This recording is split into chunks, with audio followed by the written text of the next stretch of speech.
deux choses différentes. En fait nous avons dit que c'est connaître, c'est notre thème aujourd'hui, c'est connaître Jésus-Christ par une vie de foi. L'apôtre Pierre, mes amis, quand il s'apprête à nous montrer comment vivre Jésus-Christ, l'apôtre Pierre, comme on avait vu dimanche dernier, ce n'est pas quelqu'un qui peut s'enorgueillir. Moi, depuis lors que j'ai converti, depuis lors que j'ai donné ma vie à Jésus-Christ, j'étais un homme de foi. Non, il ne peut pas dire ça. On avait vu dimanche dernier, c'était quoi la réaction de Pierre? C'était quoi sa réaction? Jésus lui attendait à la résurrection. Peut-être ils allaient être une grande chorale devant le tombeau pour attendre la résurrection. Mais ils étaient tous restés. Ils ne savaient même pas que Jésus-Christ était ressuscité. Et quand est venue la nouvelle, ils étaient même étonnés. Est-ce que vous êtes là avec moi? Ils étaient même étonnés. Donc, c'est pour dire que Pierre ne peut pas me dire qu'il était un homme de foi. Parce que Pierre, Jésus a dit expressément, d'ailleurs, il y a même des moments intimes que Jésus a choisi Pierre, Jacques et Jean. Donc ça veut dire que Pierre connaît toutes choses que Jésus a dites. Donc Pierre est resté après 3 jours. Et puis c'est qui? C'était Marie de Magdala qui est allée embaumer son corps. Et Marie de Magdala n'est même pas allée voir la résurrection. Elle est allée embaumer le corps de Jésus. Donc c'est pour dire quoi? Pour dire qu'aucun des disciples n'a manifesté la foi ce jour-là. Est-ce que vous êtes là avec moi? Aucun. Inclus Pierre. Et encore Jésus-Christ de dire, va dire à Pierre. Et pour dire que, toi Pierre, je comptais sur toi. Parce que toi, je t'ai même fait goûter à la foi. Parce que tu as un peu marché sur les eaux. N'est-ce pas vrai? Pierre a un peu marché sur les eaux. Tu as goûté à la foi, Pierre. Parce que tu m'avais dit, si c'est 3 mètres, ordonne que je vienne te trouver. Et puis je t'ai demandé de venir. Et en marchant, tu étais sur l'eau, Pierre. Mais le doute t'a fait effondrer, mais tu étais sur l'eau. Donc Pierre, tu as quelque chose qui est de la foi, et c'est sur cette foi que je voulais me baser. D'ailleurs encore, tu avais reçu la révélation de Dieu. Tu avais reçu la révélation de Dieu, disant, tu es le Christ, le Fils du Dieu vivant. En disant que tu es le Fils, le Christ, le Fils du Dieu vivant, c'était comme une déclaration de foi qui vient de Dieu, parce que ce n'est pas toi qui le savais, mais c'est une révélation de Dieu. Dès lors que tu peux recevoir de Dieu et le confirmer, ça c'est une marque de la foi. Est-ce que vous êtes là avec moi? Donc Pierre ne peut pas s'enorgueillir. Mais maintenant Pierre a grandi. Maintenant, en 2 Pierre, ici, le chapitre 1er, on va lire d'abord les versets 3 et 4. Maintenant Pierre a grandi. Il n'est pas resté bébé dans la foi comme au jour où ils étaient dans la barque et puis le vent commençait à vraiment venter et les lames et la barque commençait à secouer. Oh, mais nous périssons. Ça, c'est ce Pierre a grandi. Ça, c'était l'action, le comportement du Pierre bébé. Le maître est là, alors tu peux dire carrément que tu vas périr avec Jésus dans le bateau. Tu ne peux pas périr avec Jésus. Il était là, mais Pierre n'avait pas la foi. On peut être dans un endroit où la présence de Dieu est manifeste, où la gloire de Dieu est là, mais toi tu ne reçois rien. Jésus était dans le bateau et puis eux autres pensaient qu'il allait périr. Et puis de crier, Maître, sauvez-nous. Donc Pierre ne pouvait pas s'enorgueillir qu'il est un homme de foi. Mais maintenant, écoutez ceci, Pierre a grandi parce qu'après la réception du Saint-Esprit à la Pentecôte, lorsque l'Esprit de Dieu est venu sur lui, il est devenu quelqu'un d'autre. Il est devenu quoi? Quelqu'un, et comment la Bible appelle ce quelqu'un d'autre? Une nouvelle créature. Très bien, c'est bien. Une nouvelle créature. Parce qu'il a dit que si quelqu'un est en Christ, quoi? Il est une nouvelle créature. Les choses anciennes sont quoi? Et voici toutes choses sont devenues nouvelles. Donc le Pierre fébrile, le Pierre bébé dans la foi, le Pierre homme de peu de foi n'est plus ce Pierre. Il a été transformé. Il a été transformé. Et c'est cette transformation que nous tous qui disons que nous sommes chrétiens, que nous devons subir. Si nous disons que nous sommes en Christ, si nous disons que nous avons connu Christ, alors que nous sommes toujours la même personne, on a besoin de quelque chose. On n'est pas encore né de nouveau. Et si on n'est pas né de nouveau, même le salut que l'on dit qu'on a, ça peut être hypothéqué. Parce que le salut n'est pas donné à n'importe qui. Le salut est donné à celui qui est né de nouveau. Est-ce que vous êtes là avec moi? Ça veut dire que combien sommes-nous à l'église? Nous croyons, mais nous ne sommes pas encore transformés. Parce que le but de Jésus-Christ, en envoyant son esprit, c'est que ce que tu ne pouvais pas faire hier, mais tu es équipé pour le faire aujourd'hui. Est-ce que vous êtes là avec moi? Équipé pour le faire aujourd'hui. Entre dans la parole parce que vraiment l'heure va, je vais gérer l'heure parce que j'ai beaucoup à dire. Pierre a dit en 1 Pierre 2, verset 3, comme sa divine puissance, la divine puissance de qui? De Jésus-Christ, de Dieu, comme sa divine puissance nous a donné, il n'y a pas de texte, ok, verset 3, parfait, nous a donné ce qui contribue à la vie et à la piété. Est-ce que nous lisons ça? Est-ce qu'on a lu cela, hein? Mais j'aimerais réveiller votre conscience. Parce que je vais vous dire, on n'est pas 10 000 ici. S'il va y avoir des miracles, s'il va y avoir des prodiges, ça va être vous qui êtes ouverts à la parole. Si vous êtes toujours resté fermé, c'est votre affaire. Mais nous, on veut que vous amenez à un niveau pour être ouvert à la parole de Dieu et pour que les miracles commencent à se faire entre nous là. Et puis après, on va avoir cette foi qui a grandi et puis on va appeler les autres. Est-ce qu'on est là avec moi? Donc, il faut ouvrir son esprit pour recevoir de Dieu. Il dit, comme sa divine puissance nous a donné tout ce qui contribue à la vie et à la piété. Est-ce que tu l'as reçu toi-même? Beaucoup d'entre vous, qu'est-ce que vous attendez? Que je continue à la lecture parce que c'est ce qu'on veut, on veut lire. On veut lire. Parce que c'est ça, et être chrétien, dès qu'on lit la Bible, on lit un chapitre, on lit un livre, et puis c'est tout. Non, on reste ici. Comme sa divine puissance nous a donné ce qui contribue à la vie et à la piété. Il va dire, va vous donner, ou vous donnera, ou peut vous donner, vous a donné. Lavez-vous. Je vous amène trop loin. Comme la divine puissance de Jésus-Christ vous a donné, pas vous donnera, il vous a déjà donné ce qui contribue à la vie et à la piété. Tu ne vas pas recevoir. Ce n'est pas une promesse, c'est un fait qui est là. Il vous a donné déjà ce qui contribue à la vie et à la piété. Mais maintenant la chose, Pasteur Jimmy, je ne l'ai pas. Peut-être tu n'es pas encore une nouvelle créature. Alors je m'excuse.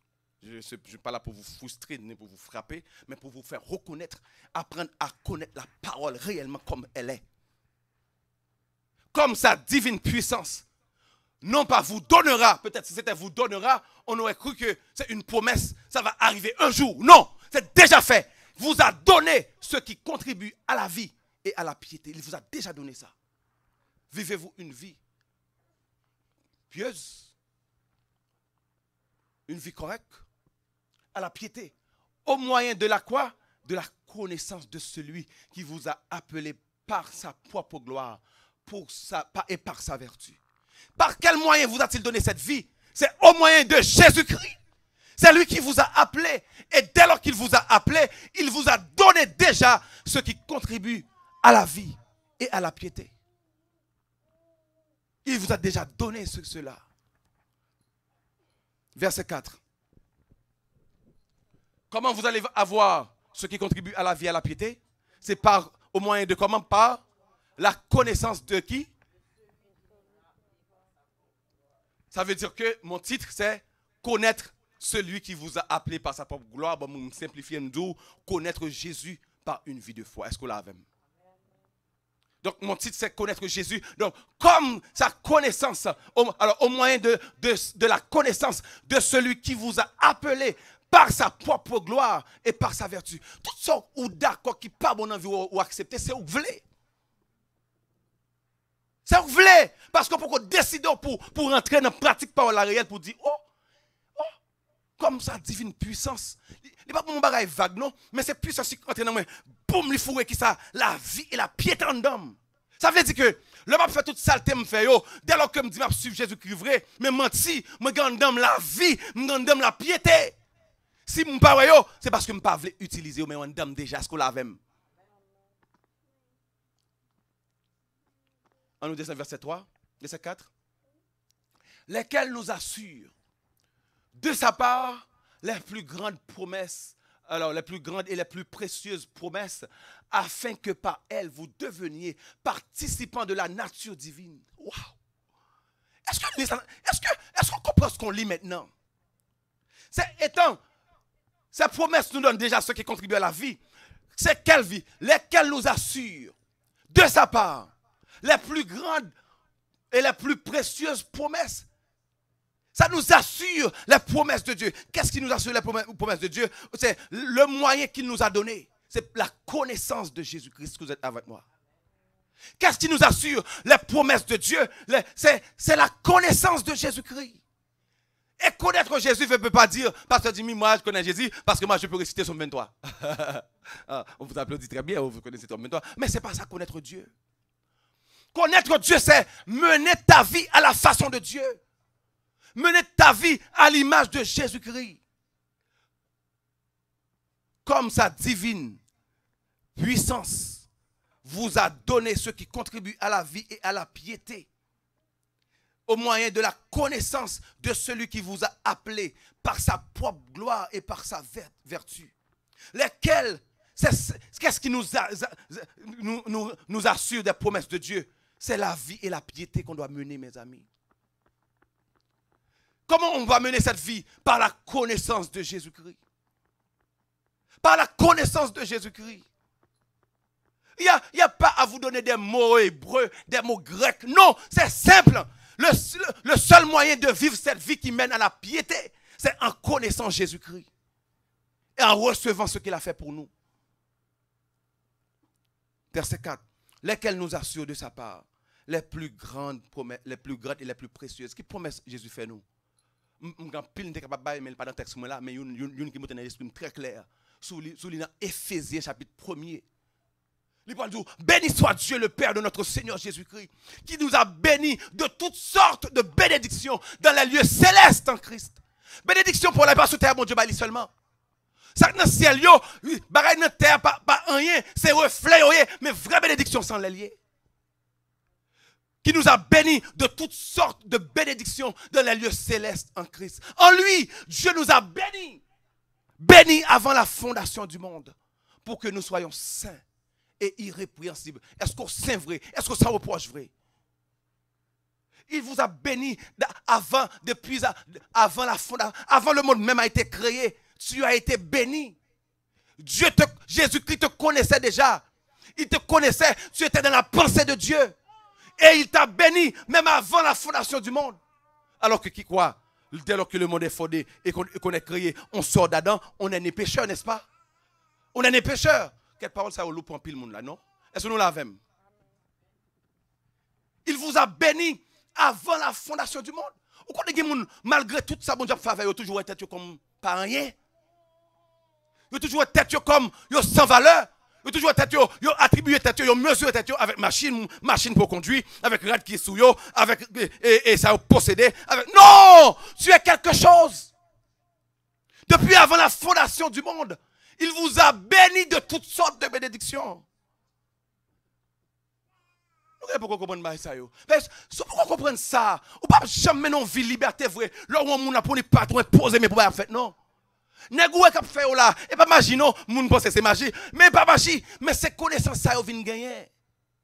La connaissance que tout ça a besoin, yo qui gagné déjà bon Dieu t'a préparé le même avant monde t'es fondé pour yo déjà.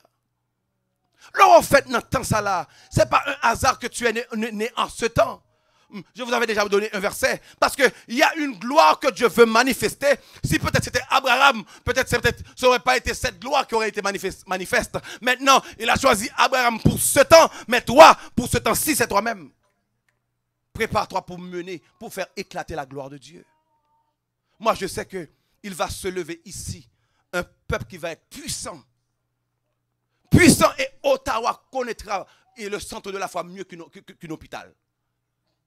Un hôpital ne va pas être plus connu que le centre de la foi parce que les miracles, les signes et les prodiges vont être manifestés ici. Parce que où est-ce que tu sors les miracles? Où est-ce que tu sors les prodiges? C'est dans la connaissance de Jésus-Christ. Dans la connaissance de Jésus-Christ. Cette connaissance vous apprend d'abord à vivre, à mener une vie pieuse, une vie correcte, une vie droite devant Dieu.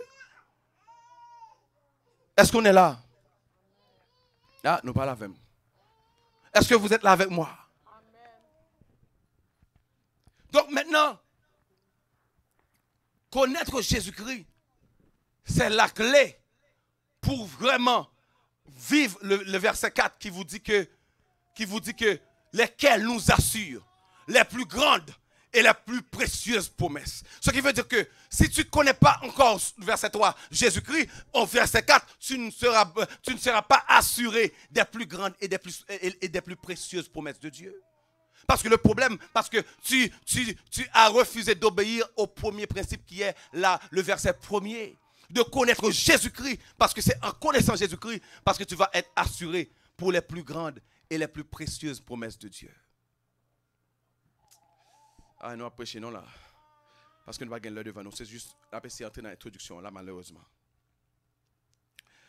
Verset 5 maintenant, on essaie de courir. Parce que l'étude de la parole de Dieu, mes amis, connaître Dieu, méditer la parole, ce n'est pas venir. Oh, pasteur Jimmy, je dis à là, je vais lire tout le livre et Genèse. Et puis, au final, vous lisez, oui. Et qui verset que nous?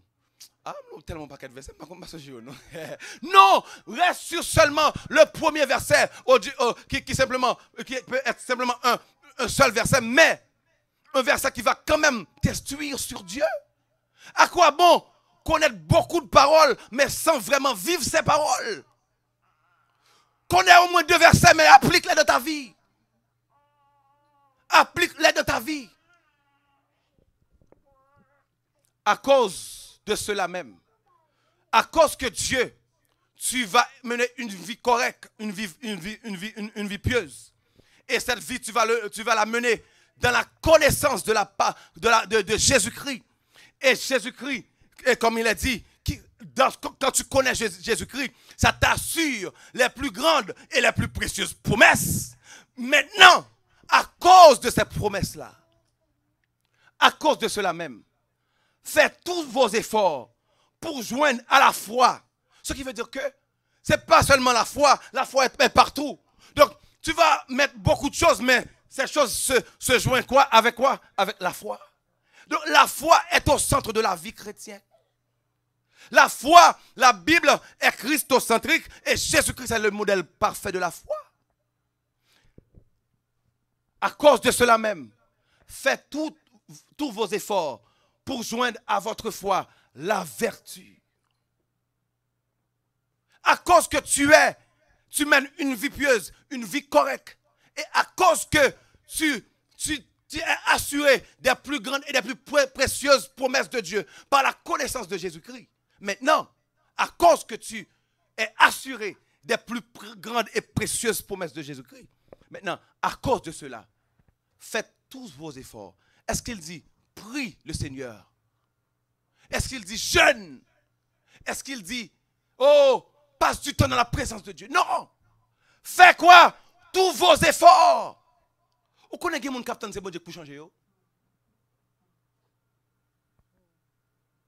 On est mon capitaine, c'est fêté un jour, je n'ai pas passé Grégory mettait là pour changer les bagailles.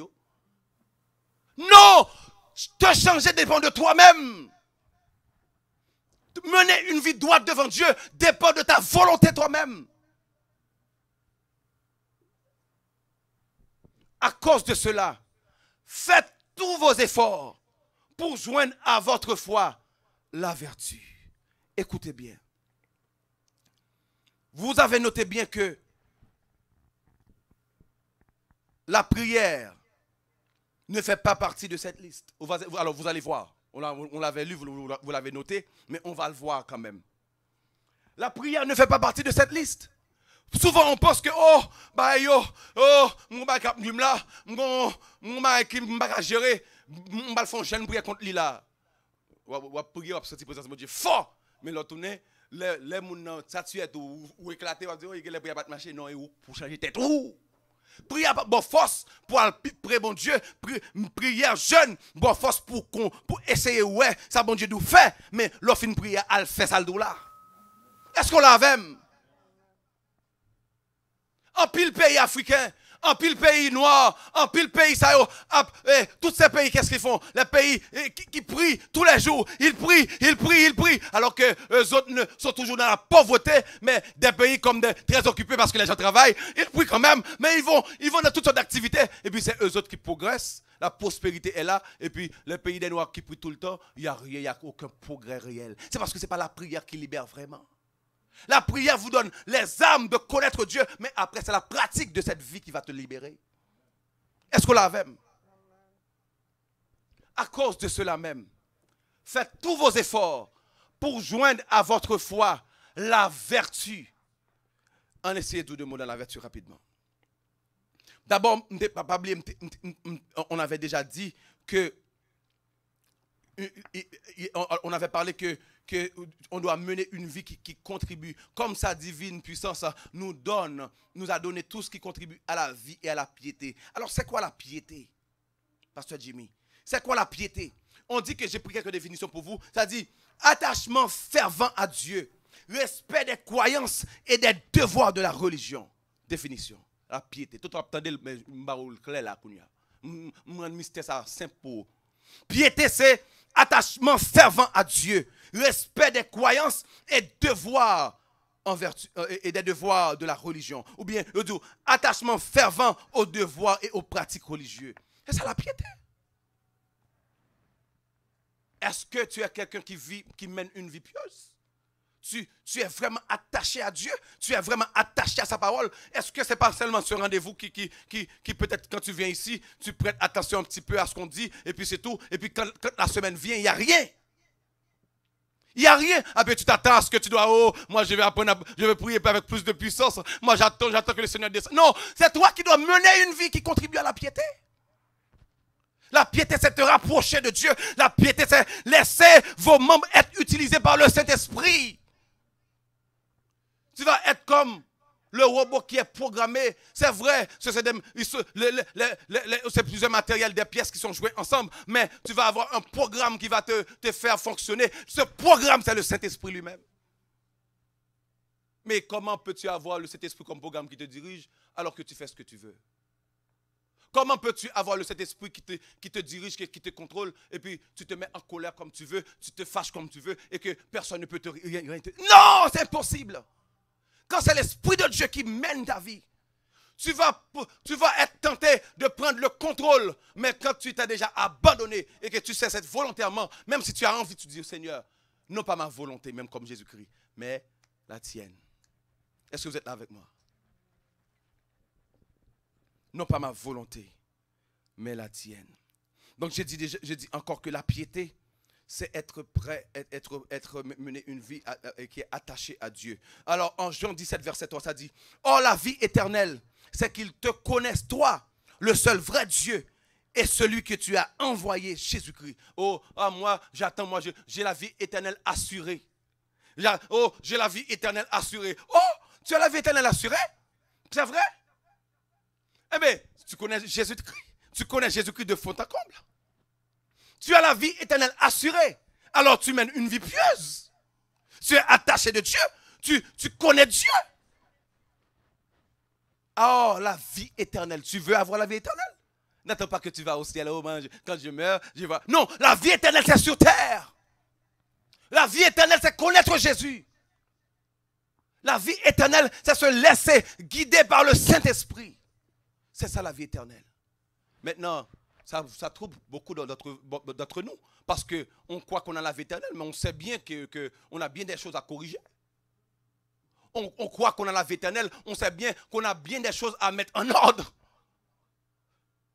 La vie éternelle, c'est connaître Jésus-Christ. Dieu d'abord et celui qui l'a envoyé, à savoir Jésus-Christ. C'est ça la vie éternelle. Parce que dès lors que tu as Christ, parce que toi, tu te considères comme quelqu'un qui marche sur la terre, tu penses que tu as un corps, tu penses que tu as des désirs, tu vas travailler, rendez-vous, ma femme, mes enfants, et puis, non, tu n'es pas un corps, tu n'es pas seulement une âme, mais tu as un esprit aussi. Tu as l'Esprit de Dieu en toi. Et dès lors que tu dis que tu es une nouvelle créature, ce n'est pas toi qui mène le contrôle, mais c'est le Saint-Esprit lui-même. Parce que la Bible dit tel qu'il est, tel que nous serons. Alors, Jésus, quand il est ressuscité, il n'est pas le même homme né de Marie. Jésus est ressuscité, un nouvel homme. Il était né d'abord d'une femme, donc il était né selon le principe d'Adam, mais par sa résurrection, il est devenu quelqu'un d'autre. Jésus est une nouvelle créature. Il est devenu quelqu'un d'autre. Et maintenant, l'apôtre Paul dit, j'ai été quoi? Crucifié avec qui? Non, comme des paroles, bon Dieu. J'ai été crucifié avec Christ. Donc quand Christ était mort, moi et vous, nous étions morts aussi dans la tombe. Enterrés avec lui. Oui, non, nous n'étions pas encore nés, mais l'esprit qui attendait d'habiter cette terre comme pécheur, mais non, il est mort en prévision à ta naissance. Tu vas naître, tu vas être pécheur, mais il est mort avec toi en lui. Et il est ressuscité avec toi. Après, imagine que l'apôtre Paul a dit, j'ai été crucifié avec Christ. Est-ce qu'il était crucifié avec lui? Non. C'est parce que tout chrétien doit mener une vie du ressuscité. Tout chrétien doit mener cette vie de ressuscité. Comme Paul a dit, j'ai été crucifié avec Christ. Maintenant, si je vis, ce n'est plus moi qui vis, mais c'est Christ qui vit en moi. Et comment on va voir Christ? C'est en connaissant sa parole. Comment on va voir Christ en toi? C'est en vivant selon sa parole. Maintenant, sa parole va te rendre capable d'avoir toutes les précieuses promesses de Dieu. Quelles sont ces promesses? Tu vas parler aux morts, tu vas parler aux malades, tu vas parler aux infirmes, et où tu vas voir des miracles et des prodiges se réaliser. Parce que Christ va habiter en toi. Nous sentons, mettez-nous loin de la parole. Parce que nous pouvons avancer. Nous connaissons que nous avons arrivé dans le moment ça, nous comprenons au nom de Jésus et nous pouvons commencer à manifester merveille ici et là. Tout Ottawa parle connaissance de la foi. Moi, je dis que je ne vais pas faire un compromis pour mener personne par la chair. Non, c'est cet esprit, bon Dieu, pour mener les gens là. Et après, là, il y a des outils puissants pour bon Dieu. Même si on n'est pas de bon, mais l'esprit, bon Dieu, a changé. Il a fait de vraies nouvelles créatures, ça que vous pour faire de grandes choses en ville là. Est-ce qu'on l'a fait?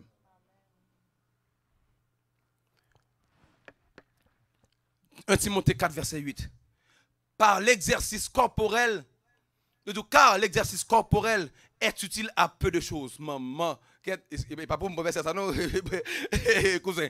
Hey, l'exercice corporel, al bat fait, al fait sport, dernièrement, il y a un chip sous moi là, c'est au gonek, même ça dit mi flat. Mais l'exercice corporel est utile à peu de choses.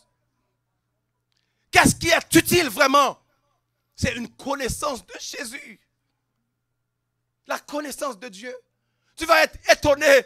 Oh, quelque chose va tomber. Et que peut-être, si on dit que, oh, ça va tomber. Et puis, voici Jude, et on va passer Ephraim, Rico, il y a laissé les barres là, poup, et puis, il m'a crasé. Et puis, moi-même, qui était là, qui laisse bon Dieu remplir. Et puis, il me dit, au nom de Jésus. Et puis, ouais, il t'a pas crasé, et puis, là, parce que la puissance qui est dans le mondial plus fort, est-ce qu'on l'avait? Puissance mondiale plus fort. C'est celle qui nous chercher, nous pas pour honte, pas dit pas faire sport, mais moi soif pour me dire la mal faire sport. Mais m'dou, l'utile vrai mais à peu de choses. Alors que mon gars dit ah, m'pas connait ça que tu fait sport. Paul pas il pas utile non là, l'utile ou là. Ou il dit il pas utile un gros bagaille, mais l'utile quand même, est-ce qu'on l'avait? Donc m'pas pas problème on gars faire sport. Être utile, on lit encore. 1 Timothée 4, 8. Car l'exercice corporel est utile à peu de choses. Tandis que la piété, ça veut dire connaître Dieu, connaître sa parole, connaître Jésus-Christ. La piété, tandis que la piété est utile à tout, ayant la promesse de la vie présente et celle qui est à venir. Sur cette terre, tu as la promesse de Dieu. Et dans le ciel, tu as la promesse de Dieu avec toi quand tu mènes une vie dans la piété. Rappelez-vous, on avait une liste. Je ne suis même pas encore entré dans la liste qui est au verset 8. La piété, c'est pas. On dit exerce-toi à la piété, car c'est pas ça. J'étais plutôt en 2 Pierre, chapitre 1er, verset 7. Ok, la piété, non plutôt, on est au verset. À cause de cela, faites tous vos efforts de joindre à votre foi la vertu. La liste commence ici. Moi, j'ai pris la piété parce que c'était en haut. On l'avait oublié. Donc, on n'est même pas encore rentré dans la liste. La liste des choses qu'on doit pratiquer. Ce qui veut dire que ce message, on va finir dimanche prochain. Dimanche prochain. Mais la vertu, écoute bien. On dit que la vertu, c'est disposition spirituelle à agir avec persévérance en accord avec la loi divine. Ça, c'est la vertu. Encore, je vais relire. la vertu. Disposition spirituelle, pas charnelle. Charnelle veut dire que ça. Et Djibali, il est à 8 heures et c'est l'heure de prier pour aller dormir. Il est déjà l'heure, papa. Ok, Seigneur Jésus. Ça, c'est charnel. Mais il est un enfant. Je ne le critique pas. Mais ça, c'est une disposition charnelle. Comme tout ce que tu fais dans l'église de Dieu ou partout, ou n'importe où, que tu le fais par contrainte, c'est charnel que tu le fais. Même, je rentre tout là-dedans, que tu donnes ta dîme par contrainte, que tu donnes ton offrande par contrainte, que tu donnes ton temps par contrainte, c'est charnel, tu n'auras rien en retour de Dieu. Est-ce qu'on est là avec moi? Rien en retour de Dieu. Mais là, ça parle plutôt de vertu, c'est disposition spirituelle, ça veut dire que de bonne volonté, contrôlée par l'Esprit de Dieu, à agir avec persévérance en accord avec la loi divine. Encore, on peut définir encore comme force morale avec laquelle l'être humain tend au bien, s'applique à suivre la règle, la loi morale. C'est ça, la vertu. Maintenant, attendez, écoutez bien. Ça dit encore disposition spirituelle à agir avec quoi? Persévérance ou en accord avec quoi? La loi divine. Mais beaucoup de chrétiens n'arrivent pas à saisir le sens quand on parle de la loi. Beaucoup de fois, on dit la loi, on se réfère rapidement aux 10 commandements. Non, il faut qu'on puisse arriver à faire cette différence.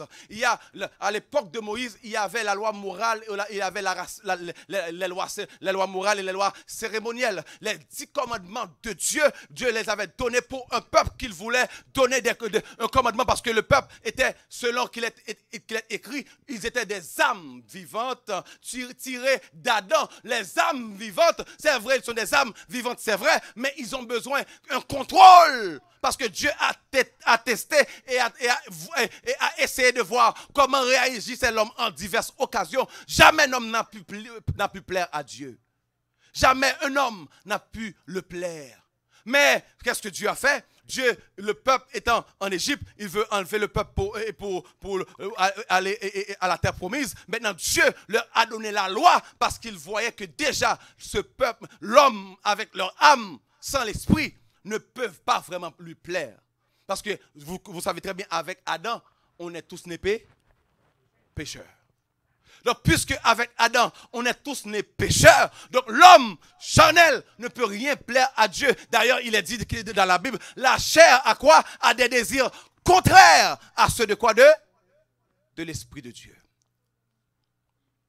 Donc, la loi, à l'époque, c'était pour des gens qui étaient charnels et qui faisaient les choses, qui avaient de fortes possibilités de faire des choses qui ne sont pas correctes à la volonté de Dieu. Donc Dieu leur a donné une loi pour les guider à faire le bien. Est-ce que vous êtes là avec moi? Mais toute la Bible, Galates, etc., vous a appris, Romains, etc., que la chair ne peut pas plaire à Dieu. Tous les hommes ont essayé, jamais personne n'a pu plaire à Dieu. Mais Dieu a fait de nous pas nous ne sommes plus une âme vivante comme on était avant. On n'est plus une âme vivante. Jésus-Christ, quand il est ressuscité, la Bible le dit, il est ressuscité un esprit vivifiant qui donne la vie. Donc nous aussi, nous ne sommes pas charnels, nous sommes spirituels. Mais, écoutez bien, quand Dieu dit cela, ne me prenez pas à tort pour me dire que, oh, parce que nous sommes tous des hommes spirituels, mais même si on pêche, ça veut dire, non, un homme spirituel, je t'avais déjà dit, même le péché, c'est juste, c'est comme les anges qui étaient tentés à voir les femmes humaines. Non, ta nature, naturellement, n'est pas sujet au péché. Si tu pêches, c'est parce que tu veux. Tu as été chercher le péché, mais naturellement, le chrétien, transformé, renouvelé, nouvelle créature, n'est pas sujet au péché. Je t'avais expliqué cela. Je t'avais dit, maintenant, comment comprendre le péché. Je t'avais parlé de Jésus-Christ. Ce n'est pas parce qu'il était fâché qu'il fait qu'il avait péché. Imaginez-vous dans le temple, il avait brisé, il avait jeté les tables, il était en colère contre ceux qui faisaient du temple de Dieu un marché. Donc il était fâché, mais fâché ne veut pas dire péché. Tu es fâché, c'est quand tu es rancunier, tu ne veux pas abandonner ce qui n'est pas bon. tu restes. Et ça nous dit aussi que ne gardez pas la colère. Il ne faut pas que la nuit, passer une nuit en colère. Parce que quand tu fais cela, Dieu ne te dit pas cela pour se faire plaisir. Il te dit cela, c'est pour ton âme, pour ton esprit. Car l'esprit ne va pas demeurer dans un corps de péché. Et dès lors que tu gardes la colère qui est inimitié contre Dieu, qui est péché, mais quand tu le gardes, dès lors que quand tu vas dormir, tu vas le rentrer dans ton système. Parce qu'il y a beaucoup de choses qui se passent dans l'homme, c'est pendant le sommeil. Même l'enfant qui grandit, il y a beaucoup de choses que l'enfant apprend, c'est pendant qu'il dort. Mais l'homme aussi, jusqu'à présent, avec les choses de Dieu, quand tu dors, tu rentres les choses dedans. Alors que tu dors et puis figure m'a parlé pour lui. Et puis tu dors, oui, tu n'as même pas prié, tu n'as même pas demandé pardon, tu n'as même pas fait des choses et prié à Dieu pour que. Non, mais tu dors et puis tu rumines des choses négatives, des choses qui est répugnant, des choses que Dieu te dit qu'il n'est pas en accord avec ça. Et puis tu le gardes et puis dès lors ça rentre dans ton système. Ça devient difficile de sortir. C'est pourquoi quelqu'un qui est rancunier, quelqu'un qui ne veut pas laisser la parole le transformer, il va être difficile de faire plaisir à Dieu. Parce que l'esprit est corrompu, il a besoin de subir encore l'effet de la nouvelle création. Ça veut dire que toujours abandonner ses œuvres anciennes et recommencer une vie avec Jésus-Christ. Est-ce que vous êtes là avec moi? On va finir, on sait. On était à la vertu. Donc la vertu, c'est s'attacher à la loi divine. Et Dieu a dit à Josué que ce livre de la loi, quoi? Ne s'éloigne point de ta bouche. Qu'est-ce qu'il fait? Médite le jour et nuit pour faire quoi? Pour agir fidèlement selon ce qui est écrit. Pourquoi? C'est alors que tu auras du succès dans tes entreprises. C'est alors que tu réussiras. En pile, nous avons cherché succès. Oh, pasteur Jimmy, go compte là, oui. Un bel séminaire là, et il y a 3 jours à millionnaire. Bon, et pasteur Ephraim, et mon cher, l'église a son jam, ou capable de l'église en absence, je dis là parce que mon séminaire sur 3 jours pour 1000 millionnaires. Même moment, je choisis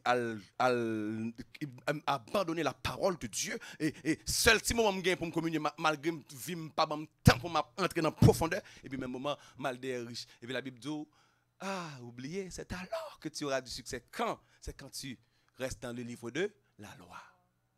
Quand tu restes. Maintenant, le livre de la loi pour les Juifs, c'est la Torah, mais pour nous, le livre de la loi, c'est encore pour nous, c'est la parole, le Nouveau Testament, c'est la parole de Dieu. C'est le Nouveau Testament. Donc médite le jour et nuit. Oh, je dis à là, je me sens que, quête, matin me lever, je lis pile bagaille, mais je lis un grand verset. Quête, verset ça dit, car l'exercice corporel est utile à peu de choses, tandis que la piété est utile à tout. Oh, ouais. Quête, mais quand tu perdu, monsieur, je me fait 3 temps, puis là, je me donne la caméra, je me donne 30 minutes pour la parole, puis je commence à réfléchir. Est-ce que nous l'avons? Médite le jour et nuit. Méditation avait dit que, le texte ça, c'est Jean 17, verset, 1 Timothée 4, verset 8. Bon, je n'ai pas besoin de lire l'autre verset, non. Même verset, je vais finir net. Car l'exercice corporel est utile à peu de choses, tandis que la piété est utile à tout. Je ne vais pas finir ça, mais je ne vais pas troubler tête. Bon, Seigneur, Seigneur, au nom de Jésus, je vais prier. Au nom de Jésus, Père, bonne force pour ne pas quitter un dans le monde là. Il y a plus de place dans le passé. Non, je veux, oh Dieu, si je passe l'autre temps dans l'autre bagage qui n'est pas utile, non, temps pour là, il faut me passer. Ouais, quand ouvrir si nous avons tant de paroles ça yo, et puis vraiment vrai, au lieu qu'on a le passé tant qu'à gaspiller pas utile, et pour nous prendre dans la parole de Dieu, m'bagager d'eau. Si je dis à la micro là, m'pas dire rien, faut me donner 3 monde qui prend là. Ça dit mon micro ou pas recevoir rien de Dieu. Bon me parler parce que ou t'es joindre dans mes bon Dieu pendant la semaine. Parce que ou t'es resté dans la parole de Dieu. Donc, il est bon pour nous comprendre que ce livre de la loi ne s'éloigne point de ta bouche. Médite le jour et nuit pour agir fidèlement. Proverbe 31, verset 10. Qui peut, la vertu, pour les femmes surtout, qui peut trouver, j'ai essayé de voir la vertu par rapport à l'homme, c'est seulement attacher à la parole de Dieu, et puis pas gagner qui montrer trop problème avec l'homme, bien que l'homme bon Dieu le problème, pas dire pas problème, même pas trop verset, mais en termes de la vertu, bon Dieu pas aller insister en pile sur les femmes. La Bible dit, Proverbe 31, qui peut trouver une femme vertueuse? Elle a bien plus de valeur que les perles. Moi, l'homme jeune madame, moi, il y a un verset qu'on voit bali en pile parce que je tout ça en tant de comportement, caractère, je le fonctionner. Je sens que je suis choix, madame, yo maman pour petite moi et madame pour moi. Donc ça veut dire que les bon pour comprendre que la Bible insistait sur ça. Il dit, qui peut trouver une femme vertueuse? Elle a bien plus de valeur que les perles. Plus de valeur que les perles. Puis devant, il dit toujours, une femme vertueuse, Proverbe 12, verset 4, une femme vertueuse est la couronne de son mari, mais celle qui fait honte est comme la carie dentaire. Maman, mesdames, il va jouer, non? Allez, si je joue, pas moi qui joue, c'est Salomon. D'ailleurs, ça ne pas jouer. Est-ce qu'on l'a même? Une femme vertueuse est comme une couronne est comme la couronne de son mari. Waouh, l'homme moun ou sorti que si mari quelque chose, c'est lui qui fait le roi ça.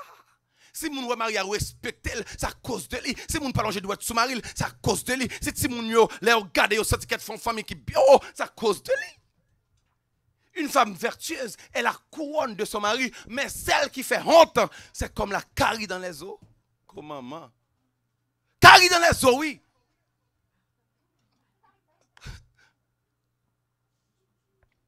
La carie dans les os, je ne vais pas cacher d'eau. Dès lors qu'on commence à petit bail dans là, c'est courir aller. Parce qu'on petit bout de prend carie seulement. C'est gloire à Dieu que toute zone nous couvre. Ouais, celle-ci dans ça. Ouais, toute celle-ci qui est dans dehors. Ouais, comment ça est pour nous? Ouais, si tout corps a été exorté par même. La carie dans les os, on fait mal ou gain. Même si on fait tout sauve les garçons ou qu'on kembe douleur, je ne vais pas cacher d'eau. Je vais lever dans la nuit le poil comme ça pour faire dans emergency. Parce qu'il fait mal trop. Eh bien, c'est comme ça en famille, oui. L'aile fait Marie le honte. Et comme la carie dans les os. 1 Samuel 25, verset 3. Nous allons terminer, nous ne vais pas partir dans l'autre partie, on a fini avec un verset ça. Il dit, le nom de... Alors, 1 Samuel 25, verset 3. Il dit, le nom de cet homme était Nabal. C'est l'histoire de Nabal, David et puis Abigail. Et sa femme s'appelait Abigail. C'était une femme de bon sens et belle et de belle figure, mais l'homme était dur et méchant dans ses actions. Il descendait de Caleb. Ça montre c'est l'histoire de Nabal que David avait demandé un bienfait. Lui avait refusé et puis David était tellement fâché que David voulait descendre avec ses hommes pour aller détruire tout ce qu'il possédait parce que c'était un homme riche. Mais qu'est-ce qui est arrivé? Quand il a dit, qui est le fils d'Isaïe? Qui est ça qui a demandé maintenant? Je ne vais pas répondre à David, moi. Parce que David n'était pas encore établi comme moi. Mais ce n'est pas sans respect pour David, parce que David a couru pour Saül. Et bien, le David sorti ça Nevel, on est comme ça, lui dit, t'es monsieur, pas même volonté manger pour lui-même, grand goût capter David comme ça. David prend un nègre là, pour la gratte, pour la tuer, monsieur, et puis détruire tout ça le gain. Et puis, madame, monsieur, qui sont femmes sages. Et puis il prend chariot, il met monsieur était dans business, il prend chariot, mettez tout bagage dans chariot, mettez manger, mettez l'huile, mettez pain, mettez ceci cela et puis il court il prend devant. Et puis il rencontre David sur route et puis il dit mon Seigneur, pas quitter colombe non pour tuer mon ça, pour mettre nom ça sous compte, pour mettre nom ça sous dos toujours ou non pas tuer monsieur, et sous tuer le nom ni sous compte mais pour recevoir bail même porter pour mettre pour la vie. David regarde madame non. David dit waouh. Et puis souvent, ouais, on caille, mais il y a un patron, non? Ah, il y a des bails, non? Ah, ça qu'il là, faire qu'on dit, bon, ça suffit, non? On connaît, quand on a gestion, il faut faire gestion, mais Mario, mais là, ça qui passe, c'est que, là, il fier qui dit, il voit des mariés faire peine, et puis il dit, bye! Et puis, même moment, et alors, fia, oui, fia, pote bail, aller, et puis, même moment, David garde Damnan, David dit Damnan comme ça, oh, que bon Dieu, ça c'est que bon Dieu fait une grosse grâce. Bon Dieu épargne sans ça vrai, mais c'est grâce à vous-même, c'est bon tes cœurs qui fait ça. Puis David prend marchandise ouvrir, il prend manger, puis là il fait outli, puis même moment David quitte Damnan. Ça qui passe. Quelques temps après, pas longtemps non, même journée on dans demain oui, Nabal qui tellement bon Dieu ouais, monsieur tellement injuste envers David. Bon Dieu, monsieur était comme ça, monsieur force le coup de crise et puis boum, monsieur mourir. Là bien la tête c'est pour des jours. Oh, ou gagne 3 machines parce que bah on machine li tant pour vous, c'était la terre pas fini, au chéri seulement et 3 machines qui gagne nous plein tout monde là. On machine nous bail pour na plein pour na faire tout bagay ça. Comme nous, en bas la grâce, bon Dieu, capable d'épargner. Mais c'était dans l'époque David, il était tué tout, même dans oui. Que Nabal t'est dû. Et bon Dieu, pas capable de supporter Nabal, bon Dieu, tuer monsieur. Et puis, plus belle là, c'est que à l'époque, bon Dieu, la Bible a accepté la polygamie. Dès lors que Nabal finit de mourir, David donne des nouvelles là. David dit, bon, madame ça, je ne vais pas quitter le papa. David dit, bon, madame ça, bon, femme ça, je ne vais pas quitter. David a mis mes sous lui. David tout fait, Abigail vient madame ni. C'est où madame David, madame ça fini. Ça qui veut dire qui ça? Il y en a qui a dit, ça fait bye bye ça dans ça. Non, monsieur! Bon Dieu dit que chaque homme est sa femme. Pas que de toi. Mais l'affaire, c'est que réellement, on doit apprendre à être bon, à avoir la vertu. La vertu, c'est vraiment faire bagaille droit, faire bagaille avec bon sens, faire bagaille avec connaissance de Dieu. Faire bagaille avec connaissance de Dieu. Donc, moi-même, je chita là, c'est vrai, et il y a des bagages, nous avons besoin de publicité, mais là où on a ouvert Kali pour recevoir, c'est gros bagages liés. Et bien, tout le monde qui peut pour faire ça. Et bien, tout le monde qui peut pour faire. Ou à saisir, ou il y a des gens qui disent d'accord, on vient là sans problème, sont pas même mal, ou même, on t'a payé, le pape d'accord venir là. Ce qui veut dire que, des bagages, c'est bon bagages. Bon Dieu voulait yo, bon Dieu attend yo. Bon Dieu voulait que nos nouvelles créatures ça que on doit les faire là pour qu'on ait bagages ça pour appliquer dans vie ou. Pour qu'on ait pour appliquer dans vie ou. Alors m'pas que trop que mon Dieu fait nous grâce parce que moi si faut voyer j'aime là moi elle a fini. Mais pas oublier gon liste bien longue, m'appelle ouais 2 points. Bon me dit 2 un seul. M'appelle un seul, m'a dit 2 points dans message non 2 dans liste là m'a parlé. Donc ce qui veut dire que nous pour nous toujours. Et nous continuons le message à dimanche prochain. En nous simplement fermer les yeux. Gloire à Jésus. Moi pas esclave, péché encore. Moi c'est petit, mon Dieu. Moi pas esclave, péché encore. Oh, moi c'est petit, bon Dieu.